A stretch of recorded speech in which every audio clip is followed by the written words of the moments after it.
Okay, you guys, let's do this. It's going to be so professional. Like, so professional. Here we go. Welcome to the Live Support Podcast with your hosts, Michele and June Colson, a couple of clean comedians who support each other and others through comedy's wacky and winding roads. I hope you're ready. Get set. Let's go. Since podcasts have a catchy tune, we wrote this song for Michele and June. Clean comedians are best friends too. Oh, it's so good. And you never know what they'll say or do. Here we go, sing with me on Live Support, with Michele, who's really short. We'll have a ball, with June, who's really tall. They have fun, interviewing comedians on Live Support, with Michele, who's really short. Now it's time to start Live Support. The Live Support Podcast is brought to you by the Hot Breath Comedy Network. Wow, give yourself a round of applause. Welcome to the award-winning Laugh Support Podcast. I'm your host, June Colson, here with my best friend, Michele, with one L. Rhonda Colson Corey's friend, Trisha's sister. Do not call me Shelly Michele Van Dusen. Here we go, Michele. Here we go. Here we go. Okay, so every time you say, do not call her Shelly, you keep saying the word Shelly. So let's just drop that one. Let's just drop that. You can't make me. You cannot make me. Okay, listen, this is, I believe, going to be an electrifying podcast today because we have an amazing guest. This is our second attempt to have him on because for some reason there is something going on in the electrical grid. Is it Philly or Pennsylvania or we'll find out. We'll find out somewhere in the United States. Maybe there's a balloon over his town. I'm not sure that might be causing some interruptions in the electrical grid. But we've got Michele in the background. Before we got on, we got a tornado siren going off. We've had electricity get involved in this episode. So I have a feeling it's going to be pretty darn powerful. Michele, tell us who's on the show today while he still has power. Okay, so our guest today is a speaker, a lecturer, a humorist, an author, a columnist. He's written for Mad Magazine, Reader's Digest, several more. You've seen him on CBS, NBC, PBS, Showtime, Fox, talk shows galore. He's entertained troops over the world. He's been heard on the radio. He's worked clubs, resorts, hotels, casinos, theater, churches, cruises, synagogues, restaurants, corporations, colleges. He even owned a comedy club. Okay, so you'll just need to go to his website, check out all the things that this comedian has done. Let's welcome to the Laugh Support Podcast the man who put fun back into funny, the professor of comedy, Tommy Moore. Hello. Did I do all that? No wonder I'm tired. All right, I'm going to take a nap. Okay, I'm back. And yeah, hopefully the electricity works. I'm in North Carolina. And last time around 11:30, the electricity was out for an hour. But we're back. I talk fast. This way, maybe we'll get through it before the electricity goes out again. Okay. Awesome. Well, we are so glad that you're here, Tommy, and we're going to jump right in it. So the name of our podcast is the Laugh Support Podcast. And I got to tell you, that's a great idea because comedians need support. We are out there alone. All by yourself, on stage, no band, no music, no other actors. It's us all by ourselves. So we need as much support as we can get off stage.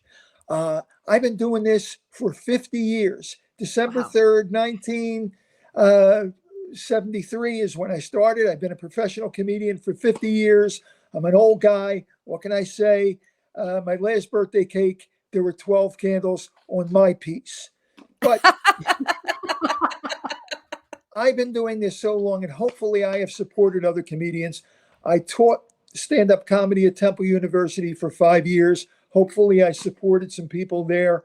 I had my own newspaper column, Comedy Corner, and I gave a lot of support to up-and-coming comedians, as well as the fact that I probably interviewed every famous comedian in the 80s and the 90s.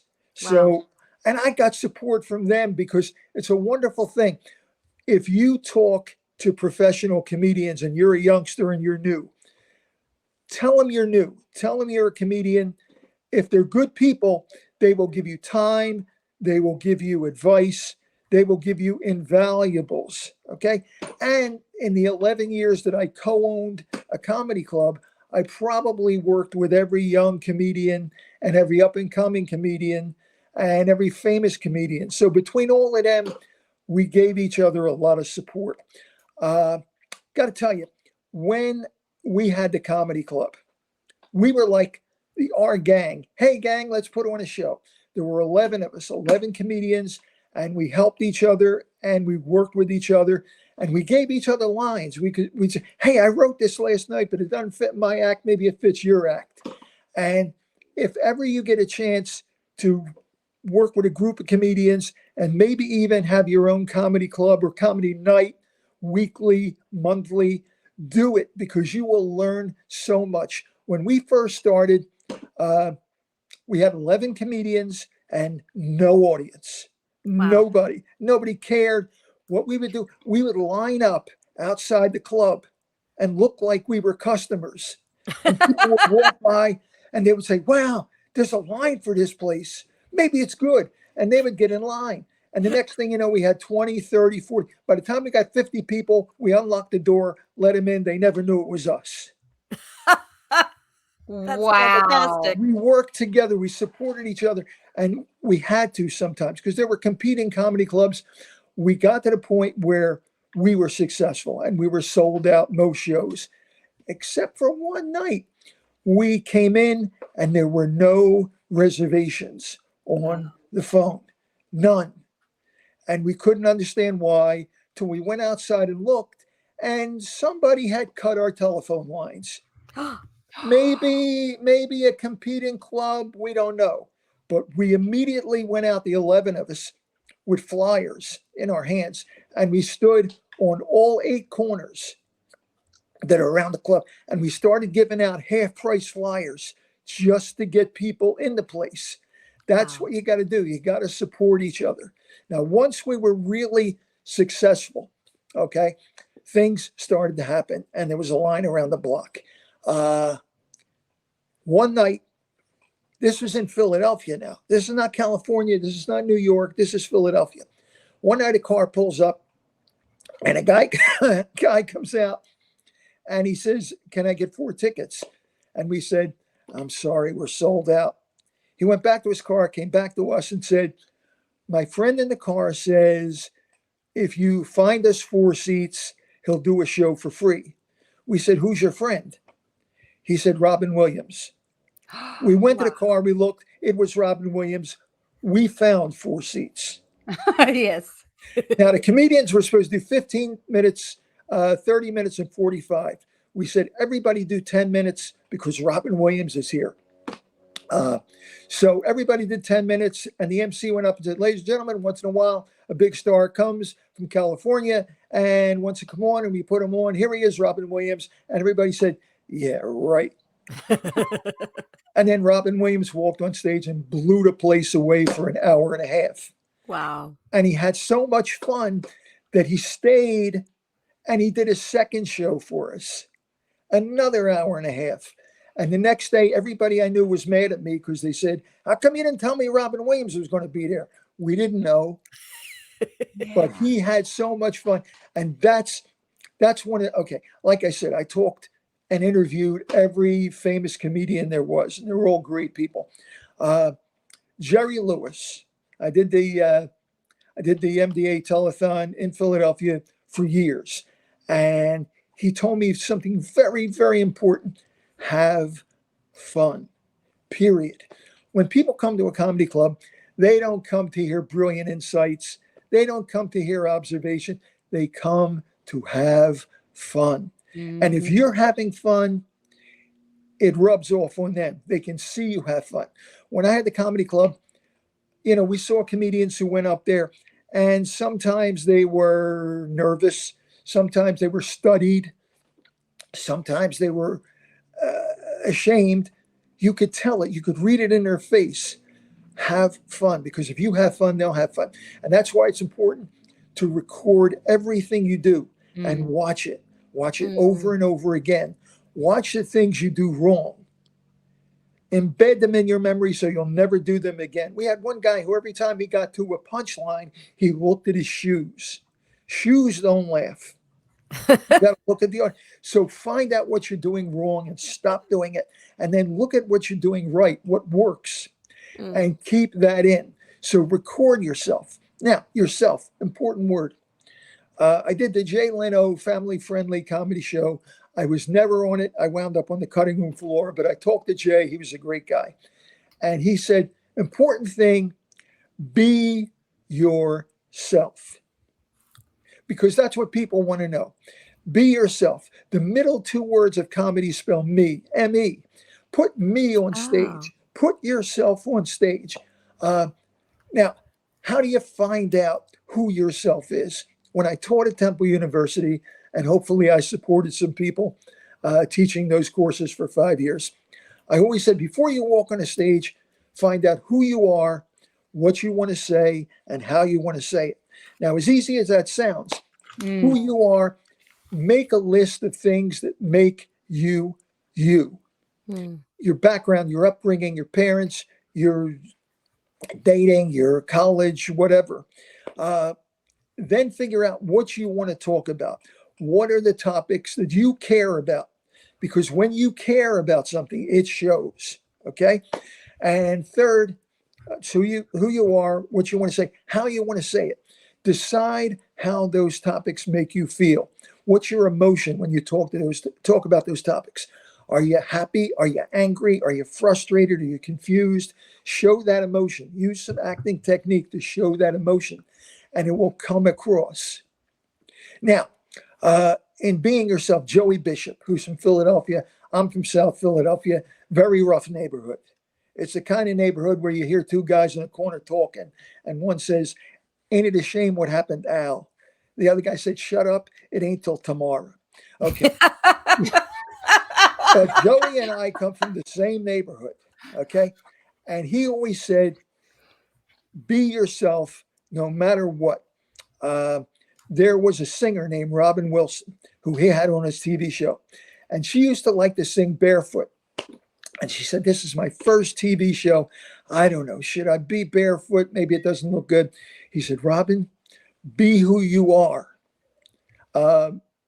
He had an old Italian man who once said that you do what you be, which is very similar to Shakespeare saying, to thine own self be true. He said, you do what you want to do, because if you do what you want to do, you only run one risk, and that's they won't like you. If you do something that you think they will like, you run two risks. One, they still won't like you, and you'll always worry, oh, maybe if I did what I wanted to do, they would have liked me. Or two, they will like you, and now you'll be forced to do something that isn't you for the rest of your career. Wow. Now, some of these tips that you're giving, I just want to ask, are these in your books? Yeah. I wrote 3 books, and the tips are all in different parts of the books, from all kinds of Milton Berle, for instance. Okay, I'll tell you a story. Milton Berle said, commandeer the place. I'll tell you a story about Milton Berle that he told me. He was booked at the Waldorf Astoria to do a banquet. Now, this is when he was like the biggest star on TV. He could have waltzed in a half hour before the show. No. He showed up 3 o'clock in the afternoon, and he asked the clerk, what room is the banquet in? He said, room B. He goes in room B. Everything was wrong. The seating was wrong. The tables were wrong. The lights were wrong. Everything was wrong. Now, as a comedian, you've got to have people right up front so that you can interact with them, so that you can connect with them. Yeah. Here's Milton Berle, one of the biggest stars of his time. He's dragging tables, moving tables toward the stage, moving chairs, moving tables, till he had it perfect. He then went to his hotel room, came back around 7 o'clock at night, went to that room, and found out he had been directed to the wrong room. He had reorganized somebody's wedding. And to make amends, he went in and he did a half hour at their wedding. To this day, they're still saying Milton Berle played at our wedding. Nice. But I learned I learned to do that, commandeer the situation, make sure everything is right. Because if the sound isn't right, if the lights aren't right, if there are visual obstructions and they can't see you, you know what? The next day, they don't say the sound wasn't good. They don't say the lights weren't right. They don't say there were visual obstructions. You know what they say? The comedian wasn't that funny. Mm. Mm. So make sure everything is working for your benefit. Okay. Joan Rivers, wonderful lady. I did the Jane Whitney TV show with her, and I talked with her extensively at the break. And I said at the time, because I was a young comic, that's what they used to do. They used to put a main headliner as the guest, and then get 3 or 4 young comics to ask the headliner questions on the talk show. Joan Rivers, I went to her, I said, they're making me nuts. The agents are making me nuts. One agent said you should do this type of material. The other one says you should do that type of material. What? She said, forget about what anybody says. The audience will tell you what to do. You walk on doing what you want to do. What works, you keep. What doesn't work, you throw away. Mm. You know, it's really, and that's very important. You have to learn to throw things away if they don't work. And you have to know what works and what doesn't. And when you put together an act, Steve Allen said, try to do new stuff every night. But here's an important fact. Put the stuff you know works in the beginning and in the end. That's your insurance. In the middle, you try your new stuff. But you got your insurance on either end. So when you say keep doing the stuff that works, throw out the stuff that doesn't, how many times do you do a joke in different audiences to, like, you realize, oh yeah, that's not good? Like after the first time, after the 5th time? Like Yeah, I would say 5. 5? I would say 5. I will tell you one story, though, that I don't advise anybody to do. There was one line that I was in love with when I first started, and I had 15 minutes. I loved this line.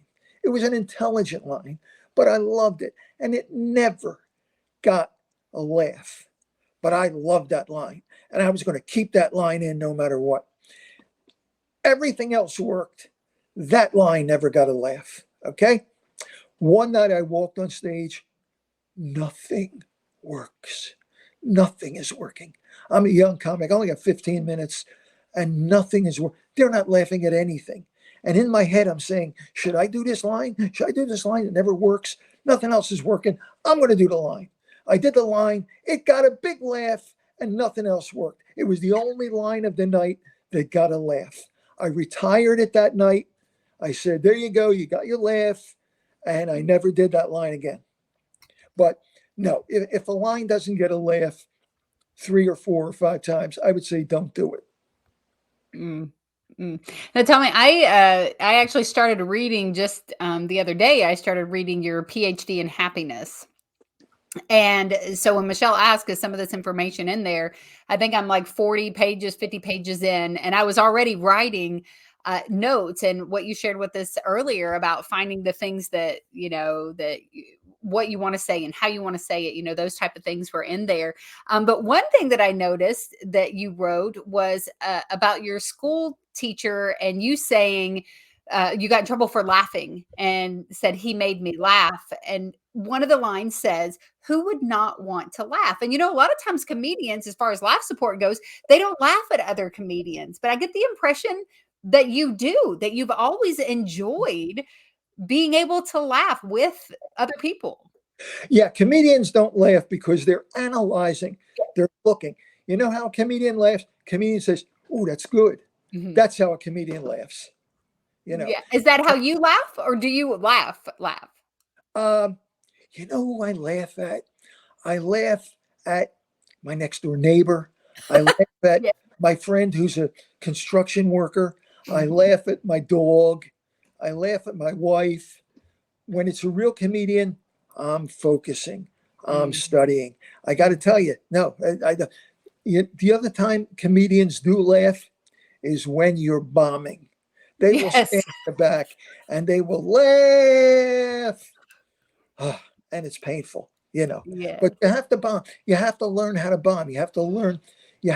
Alan King said, no matter what, be in control. Think about this. If you were on a bus and the bus driver kept turning around saying, should I turn here? I don't know. Should I do? You would get off the bus because he doesn't know what he's doing. You have to be in control. You have to know what you're doing. Now, how do you know what you're doing? It's the only old joke that works. A guy's walking around the street and he says to a policeman, how do I get to Carnegie Hall? And the policeman says, practice, practice. And that's what you got to do. That's how you get in control. You have to know your act, backward, forward, inside out. If they wake you up in the middle of the night, you have to be able to do your act. And when you are that strong and you are that confident in your act, it shows. You're in control and the audience will go with you. They will let you do whatever you want. Shecky Green, great old comic. I spent a week with him one time. I was a kid. I was 18 years old. And I sent a letter back and I said, I'm a young comic. I'm just starting out. I can only afford to come and see you one night. You're here all week. But I just wanted to tell you how much I like it. He sent somebody out to find me. And he said, kid, come here. I went in there. He said, you come in here every night. You come in through the back. You watch me every night. That's how nice a guy he was. And he talked to me every night. And he said, the only thing that matters is that show. The audience doesn't know that last night you bombed. The audience doesn't care that last night you got a standing ovation. The only thing that matters is that show. So once a show's over, you got to say to yourself, next. And the next show has got to be good. And you got to give it 110%.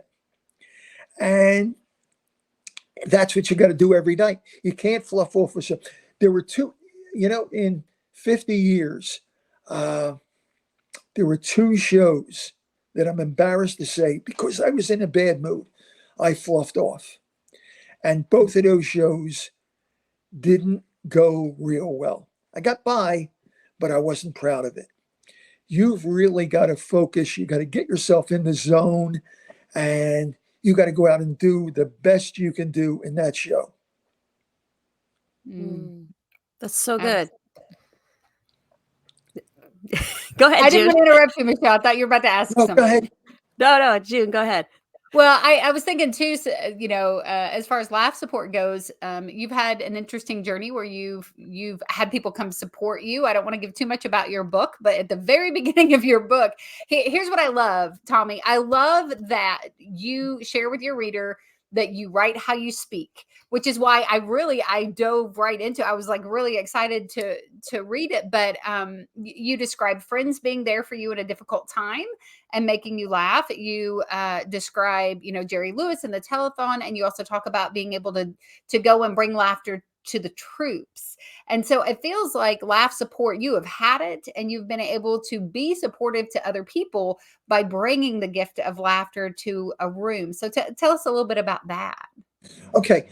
I think Henny Youngman, great old comedian, used to have this business card on which there was a picture of Joy dishwashing liquid and Pride furniture polish. And he would say, you want to see a picture of my Pride and Joy? And he would show you that. Okay. But that's a very important lesson. When you walk on stage, have pride in what you do, take joy in what you do. The audience will sense it. The audience will know it. Pride and joy is very, very important. When I did, I traveled all over the world with the USO. When I saw these service people who were in remote service locations, bored out of their mind, sometimes they would follow us on the bus to come see the show again tomorrow night. And I just realized how important it is to give laughter to people. You may see people and they may look like everything's okay, but everybody's got problems. Everybody. Might be little problems, might be big problems. But if you can take their problems away for an hour, you have done God's work. And I will say this, and I'll try not to break up.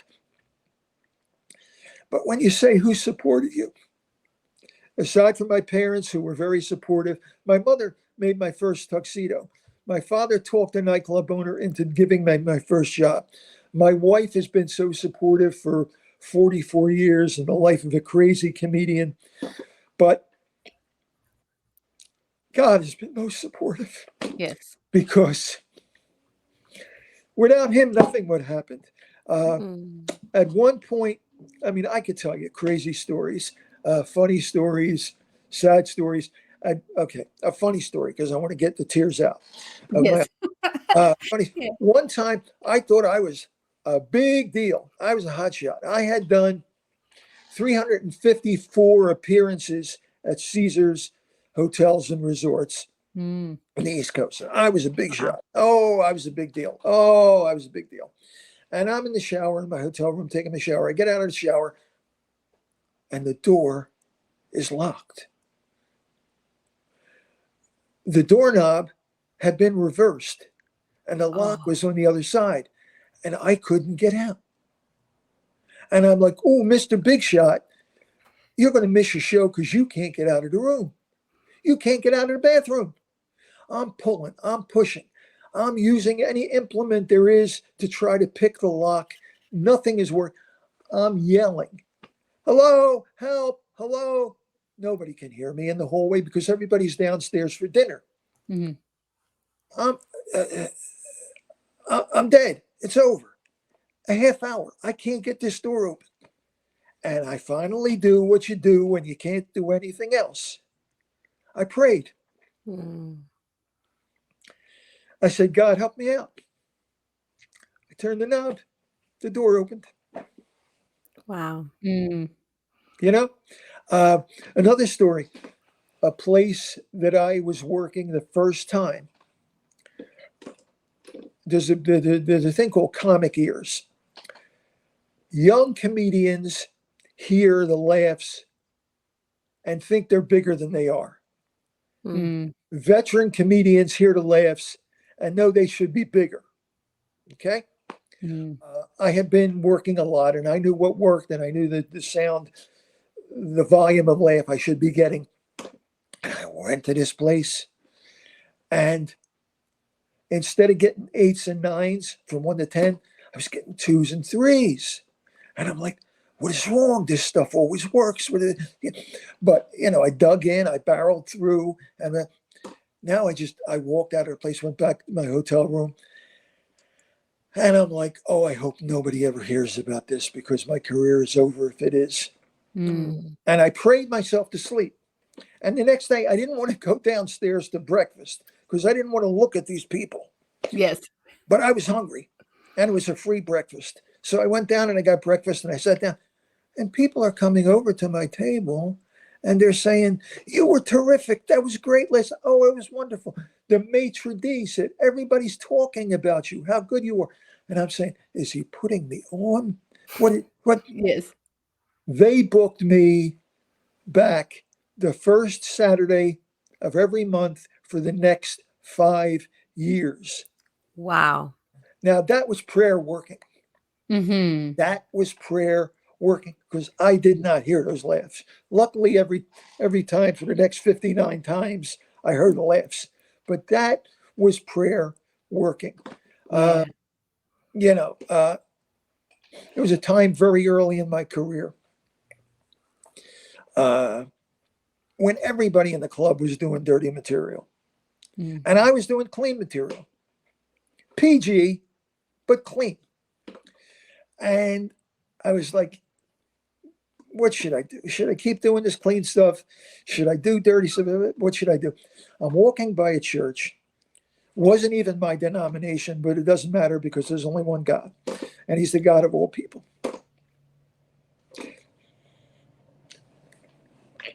And I walked in and I said a prayer. And as I walked out saying, God, tell me what I should do, there was a little side room in the lobby of the church, and there was a book fair. And there were about 20 big bookcases with I don't know, maybe 1,000 books in them. And I said, let me go in and look. And I looked at every book. And yeah, because I collect joke books. I've got about 800 joke books. Hmm. I said, let me see if they got a joke book. And I went through every bookcase, every shelf, nothing. I got to the last bookcase, the last shelf on the very bottom. In the corner, there was a clean joke book. Mm. That was Wow. God. Yeah. Yeah. He's pretty fantastic that he shows up in that kind of way in so many different places. Now, again, I don't want to give away too much about the book that I've been reading of Tommy's, but he does reveal the meaning of life, Michele, the whole meaning of life. So, he's had a journey, but there's a lot of times that I think comedians, they have a lonely road. They do feel confused about what direction that they should go. Michele and I talk about sometimes you got to figure out if this is just a good idea you had or if this is God's idea. Mhm. And when God's rolling with you, you can heal from those tough shows. You can come back and go back after it again. Doesn't mean it doesn't hurt, but you are driven a little bit differently when he shows up in that way and says, I see you, I got you. Here's the joke book, right? Here's the clean joke book. And he does it. He's not a God of confusion, right? He made it very clear to you in that moment what he wanted from you. And I think it's worked out pretty well for you, Tommy. Yep, 50 years. And I got to say, a couple of more bits of advice, because you say you have rough times. You got to use the word next. When things go bad, you just got to say, next, what's next? Tell your story. Red Buttons, great comedian. I've known him since I was 5 years old. Matter of fact, I think I may have sent you a picture of me with him, and he's holding me in his arms. I'm not sure. But Red Buttons told me this story. Sometimes you can have the wrong audience. He was a new young comedian. He was like 20 years old. And the word was, if you're having an affair, get Red Buttons and a gallon of potato salad. So they would book him at every luncheon, every brunch, and they booked him at a luncheon, all men. And at the time, he was doing a very short act, 3 Jewish jokes and a Jewish parody. And he would do them in a Jewish dialect. And he told his first Jewish joke, nothing. And he told the second Jewish joke, rumbling. And he said, let me just do the song. And he's like, pants are dragging, slowly bagging, hanging on the floor. Beer bottles are being thrown at him. He ducks under the piano, crawls off stage, calls the agent and said, I don't know what wrong. I did my best material. They hated me. And the agent said, Red, wasn't your fault. I booked you at the wrong place. I booked you at a Nazi Bund luncheon. Oh my gosh. Okay. So sometimes you just got to say next. Yeah. It also helps to know your audience. Yeah. So the only picture I have is this one, and that is That not. is Jerry Lewis. No, Yeah, that's not who you're talking about right No. now. no. I thought I sent you a yeah. black, and maybe I didn't. I thought I sent you a black and white picture of me with Red, but I've known him since I was a kid, since I was a little kid. Well, And this is a podcast, so our audience, if they're not watching us on YouTube, they didn't see that picture, Michele. So that picture was a picture of Jerry Lewis, and it was signed, yes, from Jerry. A million thanks for helping Jerry. The MDA telethon, man. I remember as a kid just like watching for that every single year, and the people in the seats with the telephones and the celebrities that were there and all of that. So tell us again, how did you get connected with Jerry and the telethon? very simple. I went into the Philadelphia audition. I auditioned, and they said, yeah, fine, you're on. And I did that, and I did the celebrity telephone panel for years and years. And it was just a wonderful thing. And okay, that's something that is a double-edged sword. When we first started comedy, every kind of charity in the world wanted comedians. And we raised a lot of money for a lot of charities. And then X-rated comedy happened. And nobody wanted us anymore. And we said, but we're clean. No. they don't. No, we don't trust you. We saw something on cable TV last night, and we don't want that. No, and I would say, look, hire us. If we're dirty, boo us off stage. No, no, sorry, I don't. No, we don't. So for a few years there, we couldn't even do charities. I mean, we could be in nightclubs, we could be in comedy clubs, but the charities weren't calling. Now, because of the CCA, the Christian Comedian Association, charities are coming back, and they know that there is clean comedy out there. And so I applaud you comics, and I'm in the CCA, but I applaud you for what you're doing.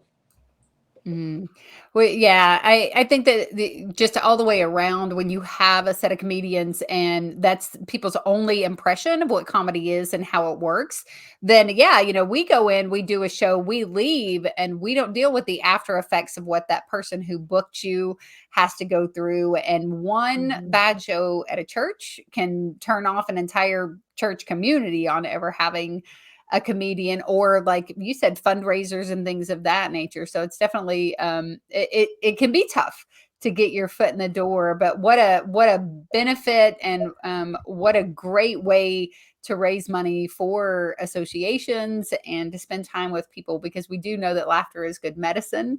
And you even talk about, you give advice in your book about, even you don't have to be a funny person if you just want to share the joy of laughter with people.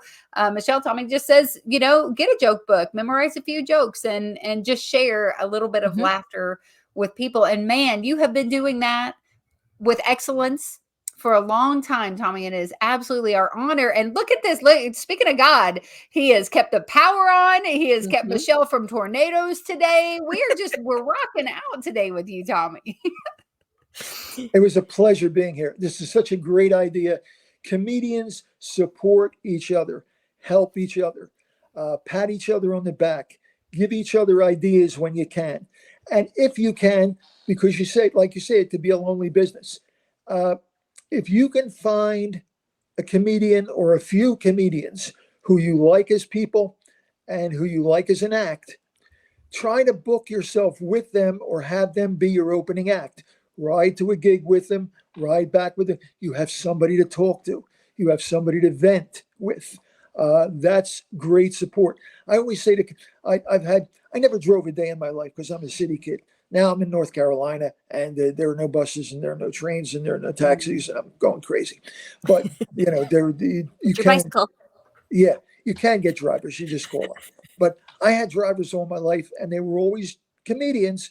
And I would say, on the way to a show, don't expect me to talk because I'm saving my voice. But on the way back from a show, we'll talk forever, and you can learn so much from each other. When I had the comedy club, we used to have what we called open stage night. Now they call it open mic night. And we'd have like 25 comics on. And a lot of comedians would not watch the other comedians. They would hang back at the bar and talk and goof around it. And I would say, no, you don't learn that way. Yeah. Watch every comedian, even bad comedians, even new comedians, because you learn from their mistakes. And then you won't ever do that. Yeah. Watch every comedian. When I first started out, I went to the Improv in New York, not to be on, but to learn, to watch. And I went there for open stage night. And there were 25 comedians on. But like I said, with Robin Williams, they said sometimes a big star comes in. And one of the biggest stars at the time was Professor Irwin Corey. He was crazy. He was nuts. He walked on stage, and I'm not exaggerating, he did 2 hours and 20 minutes. Wow.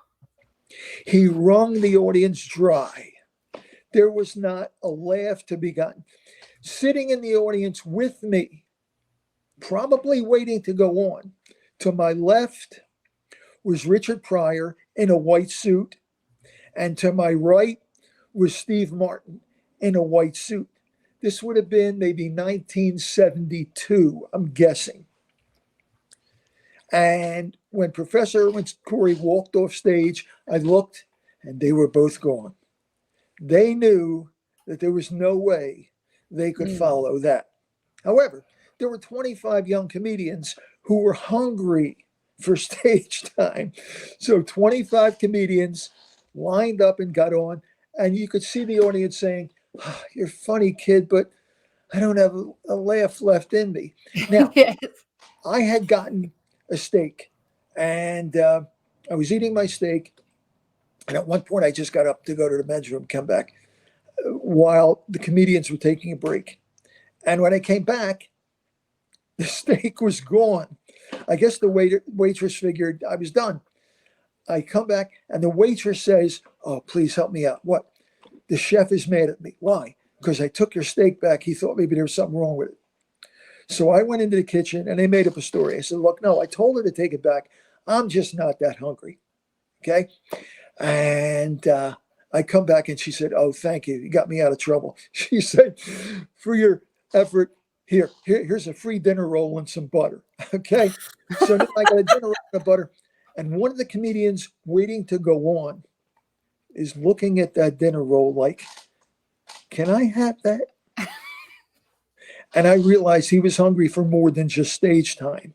Yes. So I said, "Yeah." And I gave him the butter. And that's what you got to do, help other comedians. Now, as the comedians were going on, crowd was dwindling because they just couldn't laugh anymore. What's the use? Turned out I was the only audience member left. And I started to get out of my chair, and a comedian came over and tapped me on the shoulder and said, "Please, I'm the last comedian of the night.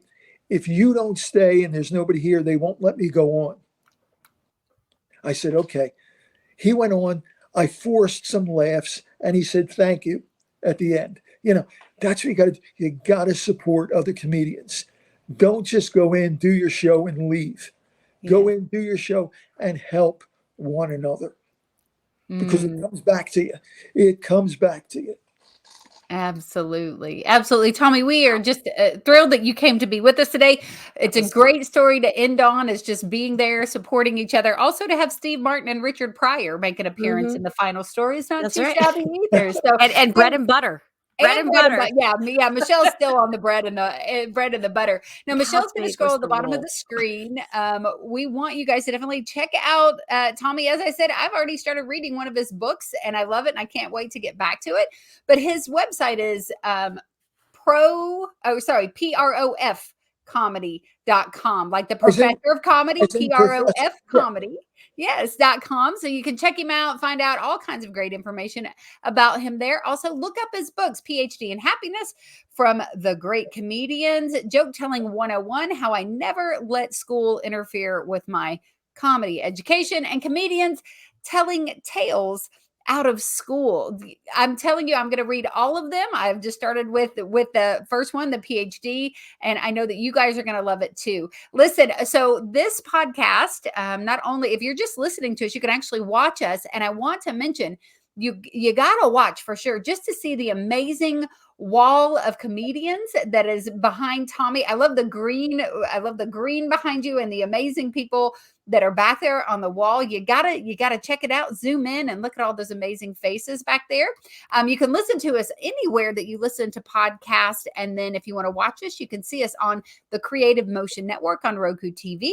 We are on Vimeo, and also don't forget our YouTube channel. And friends, go to our social media sites, our Facebook page and our Instagram, and like the Laugh Support Podcast. Follow us, like us, and hey, it's Laugh Support. Be supportive. Tommy, tell us something. Let me leave you with one thing. If you take a look up in the upper left-hand corner there, that's a picture of Rosie O'Donnell, okay? And one thing she said to me, because when we started out together, she said, you just can't take offense. No matter what anybody says, don't take offense. Just keep going straight. She told me this story when she became famous. Somebody came up to her and said, "I don't mean to offend you, but are you Rosie O'Donnell?" And she said, "Well, you didn't offend me until you said that." Yeah. People don't realize what they're saying. I'll leave you with this story. I did my 354th appearance at Caesars in the Poconos. And after the show, little woman came up to me. must have been 80 years old, curly white hair, looks up and says, "Young man, could I tell you something?" I said, "What?" She said, "I watch all these comedians on cable TV, and they sing and they play instruments and they do impressions, and they don't make me laugh. But tonight, you made me laugh with no talent whatsoever."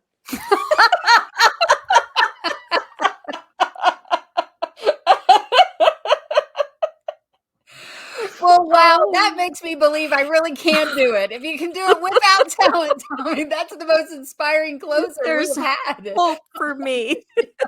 Yes, with no talent at all. Well, we do For believe that having me you on. are. Yeah, we believe you are extremely talented, and we so appreciate you being on here. Thank you. And with that being said, we're going to close this episode out. As I always say, Jesus and Junebug loves you.